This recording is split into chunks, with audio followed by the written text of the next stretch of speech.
ओम ब्रह्मवे स्वाहा, ओम विष्णवे स्वाहा, ओम इंद्राय स्वाहा, ओम प्रजापते स्वाहा। जैसे ही यज्ञ की आहुतियों की जब आवाज आई तो इतने में तुरंत दरिद्रता देवी तो भागी और भागकर पीपल के पेड़ के नीचे जाकर बैठ गई। दूसरा मुनि ने कहा, दरिद्रता चलो, ज्येष्ठा ये अपना घर है, तुम्हारा ससुराल, चलो। ज्येष्ठा देवी कहती है, महाराज मैं नहीं जा सकती, पहले या तो यज्ञ बंद करवाओ, पूजन बंद करवाओ, पाठ बंद करवाओ, अनुष्ठान बंद करवाओ, तब मैं तुम्हारे घर में आऊंगी। क्योंकि दरिद्रता उसी के घर में प्रवेश करती है जिसके घर में कभी पूजन पाठ नहीं होता। तो मैं इस घर में जाऊं कैसे? इसके घर में तो पूजन पाठ हो रहा है, मैं नहीं जाऊंगा। भगवान नारायण ने लक्ष्मी जी से विवाह कर लिया। दुसहा मुनि की पत्नी दरिद्रता पीपल के पेड़ के नीचे रहने लगी। इसलिए हमारे यहाँ हिंदू धर्म में पीपल का पेड़ घर में नहीं लगाया जाता, क्योंकि उसके नीचे कौन रहती है? जम के बोलो, दरिद्रता, ज्येष्ठा रहती है। अब दरिद्रता का निवास हो गया पीपल के पेड़ के नीचे। भगवान नारायण लक्ष्मी जी को लेकर घूमने के लिए चले। चलो थोड़ी देर, लक्ष्मी जी बोली मेरी बहन से नहीं मिले, चलो जरा मिलने। भगवान ने कहा चलो मिल के आते हैं। और जो भगवान मिलने के लिए गए तो लक्ष्मी जी उनके लिए मिठाई का डिब्बा ले गए। अपन किसी के यहाँ जाते हैं तो मिठाई लेकर जाते हैं, मिठाई ले गए और मिठाई ले जाकर जो दिया, दीदी ओ दीदी, दीदी बोली हाँ ले, मैं तेरे लिए क्या लाई हूँ ले। और जो मिठाई का डब्बा दिया, इतने में दरिद्रता ने खोल कर देखा तो उसमें मिठाई थी। दरिद्रता को क्रोध आ गया और दरिद्रता ने कहा, लक्ष्मी तुझे मालूम नहीं कि मुझे प्रिय क्या, मुझे क्या अच्छा लगता है? लक्ष्मी जी ने कहा, मैं जानती हूँ तेरे को खट्टा और तीखा प्रिय है, मैं जानती हूँ तुझे खट्टा अच्छा लगता है, तीखा अच्छा लगता है, तो फिर मिठाई क्यों लाई? तो लक्ष्मी जी बोली, मेरे को लगा कि हो सकता है शादी के बाद तू चेंज हो ही हो, बदल गई, इसलिए मैं तेरी मिठाई। मिठाई का डब्बा उठाकर फेंक दिया दरिद्रता, और दरिद्रता ने फेंका।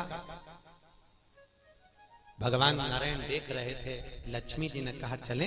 भगवान विष्णु कहे चलो, चलिए। ये दरिद्रता को खट्टा और तीखा प्रिय है और लक्ष्मी को जम के तो बोलो मीठा है। इसलिए हमारे हिंदू धर्म की रीति है, आज भी दुकान के बाहर, घर के बाहर नींबू मिर्ची टांगी जाती है। मिठाई रसगुल्ले नहीं, क्या टांगते हैं? नींबू मिर्ची। और मिठाई कहाँ रखी जाती है? घर के अंदर। तीखा और खट्टा बाहर और मिठाई अंदर। उसका केवल, कई लोग कहते हैं नींबू मिर्ची इसलिए टांगते हैं नजर नहीं लगे। नजर नहीं, लक्ष्मी और दरिद्रता ये दोनों बहन का नियम है। प्रतिदिन सुबह से लेकर शाम तक ये प्रतिदिन घूमने के लिए निकलती हैं। प्रतिदिन ये इनका काम ही है घूमना, दोनों बहनों का, दरिद्रता और लक्ष्मी का। जब इनको भूख लगती है तो दोनों घर में प्रवेश करना चाहती हैं, और जैसे ही घर में प्रवेश करना चाहती हैं तो जिसके जैसी दोनों चलती हैं तो इतने में दरिद्रता देख लेती है कि मेरा भोजन तो बाहर ही टंगा है, तो दरिद्रता खाकर बाहर की बाहर चली जाती है और लक्ष्मी मिठाई के चक्कर में अंदर प्रवेश कर जाती है। लक्ष्मी अंदर प्रवेश कर।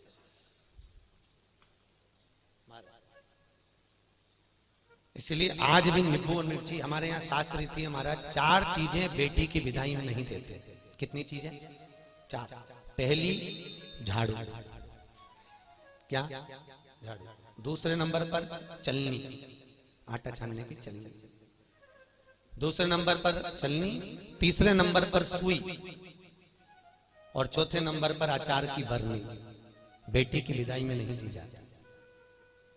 अगर ये 4 चीजें बेटी की विदाई में, माँ बाप ऐसे होते हैं कि कुछ सोचते ही नहीं है, मेरी बेटी जा रही है, रख दे अचार रख दे, तो माँ उन भी इतने प्रेम से अचार की बरनी भर भर के रख देती है। उनको समझाओ, जिसके घर में ये 4 चीजें मायके की चली जाती है, सुई, झाड़ू, चलनी और अचार, उसका घर फूटने में देरी नहीं लगती। महाराज याद रखिए, उसके घर में फूट डले, पति पत्नी में फूट डलेगी, सास बहू में फूट डलेगी, भाई भाई में फूट डलेगी। तो लोग कहते हैं अच्छा खासा परिवार था, जब से बहू आई तब से घर में ऐसा उपद्रव मच रहा। उपद्रव क्यों मच रहा है? उसका कारण है क्योंकि तुम उसके घर का अचार खा गए।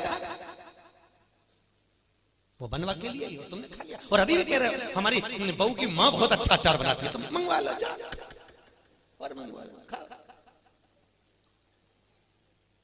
महाराज पहले बेटी की विदाई में भेजते थे बड़ी पापड़, और पहली विदाई में बेटी के भेजते थे बेटी के साथ में मैदे की पूड़ी। एक डलिया में कपड़े में बांध कर, उसमें ना तो नमक डलता था ना उसमें शक्कर डलती थी। क्यों? क्योंकि वो बेटी के विदाई में मैदे की पूड़ी इसलिए दी जाती थी कि हमने ये पूड़ी एकदम फीकी भेजी है, अब चाहे तुम इसमें नमक डालो चाहे इसमें शक्कर डालो, हमने तो हमारी बेटी को तुम्हें दे दिया, एकदम सीधी मैदे की पूड़ी की तरह भेजी है, अब तुम इसमें चाहे कपट भरो चाहे प्रेम भरो, तुम्हारी मर्जी है, हमने तो दे दी। कन्यादान करे और हम फिरी, हमें कहीं हमने तो देना थी, दे दे। इसलिए बेटी के साथ में मैदे की पूड़ी भेजी जाती है। मैदे की क्या बोलते हैं उसको, खाजा बोलते हैं। पहले तो ब्राह्मण की थाली में भी खट्टा नहीं परोसा जाता था, और तीखा भी, मिर्ची भी इतनी नहीं डालते थे कि ब्राह्मण की थाली में तीखा। आज के जमाने में तो पंडित लोग ही कह देते लाओ जरा अचार हो तो लिया बनी का।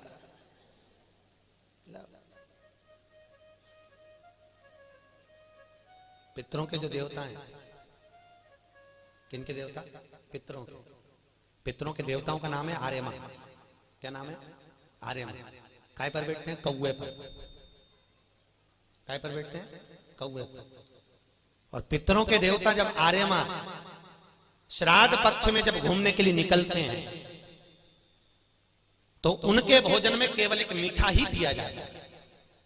आज के जमाने में सब्जी बनने लगी साफ श्राद्धों में, नहीं तो केवल खीर और पूरी बनती थी, गुलाब जामुन रसगुल्ला बनता था, ये बनाकर खूब खिलाते थे, मंगोड़ा बनता था। पर अब सब्जियां बनने लगी, अब तो लोग श्राद्ध में भी अचार परोस देते हैं। पर कितनी वर्ज्यता है महाराज, कितनी वर्ज्यता। श्राद्ध पक्ष में अगर राई से तुमने सब्जी को छोक दिया, काहे से छोका है? राई से। सब्जी को अगर छोक दिया और वो सब्जी और पूरी तुमने छत पर ले जाकर पटक दी, तुम कितना भी कौवा को बुलाना, कौवे का बाप नहीं उसको भोग लगाएगा, लगा ही नहीं सकता। कितनी भी तुम सब्जी अगर राई से छुकी है, और अगर राई बिना सब्जी है तो तुम पटक कर जाओगे, कौवा आएगा और लेकर चलेगा, बुलाने की भी जरूरत नहीं है कि तू आ और खा, तुमने पटका रुखा कर जाएगा। तुमने डाला शास्त्र, दरिद्रता को खट्टा और तीखा प्रिय है। इतने में भगवान जाने लगे।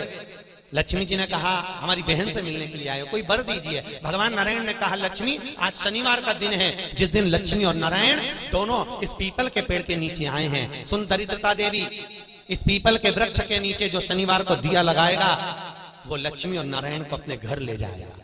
इसलिए शनिवार के दिन पीपल के वृक्ष के नीचे दिया का प्रमाण है महाराज।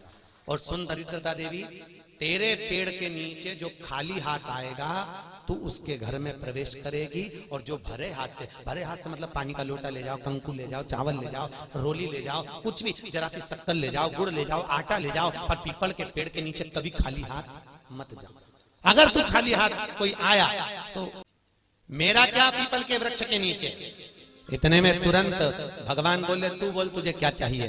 दरिद्रता देवी बोलती है 7 दिनों में एक दिन मेरा होना चाहिए पीपल के पेड़ के नीचे। भगवान ने कहा मांग ले, केवल एक रविवार का दिन इस पीपल के वृक्ष के नीचे मैं अपने पति को रिझाने के लिए नृत्य करूंगी, और अगर कोई रविवार के दिन पीपल के पेड़ के नीचे आएगा तो मैं उसके घर में हमेशा के लिए जाकर विराजमान हो जाऊंगी।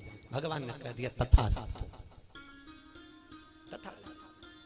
इसलिए केवल एक संडे का दिन ऐसा होता है जिस दिन पीपल के पेड़ के नीचे दिया नहीं लगाया जाता, बैठा नहीं जाता, प्रणाम नहीं किया जाता, परिक्रमा नहीं।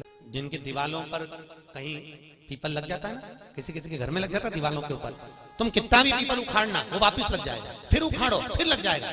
पर पीपल उखाड़ने का भी एक प्रमाण है। अगर पीपल को उखाड़ना है तो केवल एक रविवार के दिन दीवाल के सामने जहां से पीपल उखाड़ना है वहां पर नींबू और 7 मिर्ची रख दीजिए, और उसके बाद पीपल को उखाड़ दीजिए और नींबू को वहां पर काट कर छोड़ दीजिए। उसके बाद कभी दीवाल में पीपल लग ही नहीं सकता उस स्थान में, अगर एक बार आपने उखाड़ा और उसके बाद नींबू मिर्ची मार दिया, क्योंकि वो खाकर अपना भाग ग्रहण कर दरिद्रता चली जाती है। उसके बाद पीपल मानी भगवान जितने स्वरूप में विराज रहे हैं। भगवान ब्रह्मा जी कर रहे हैं, ये नारायण का मस्तक का है, इनका चरण का है। भगवान विष्णु बोले ये मेरे भगवान, ये मेरे पिता है। और पिता के मन के बात को जानना, पिता के भाव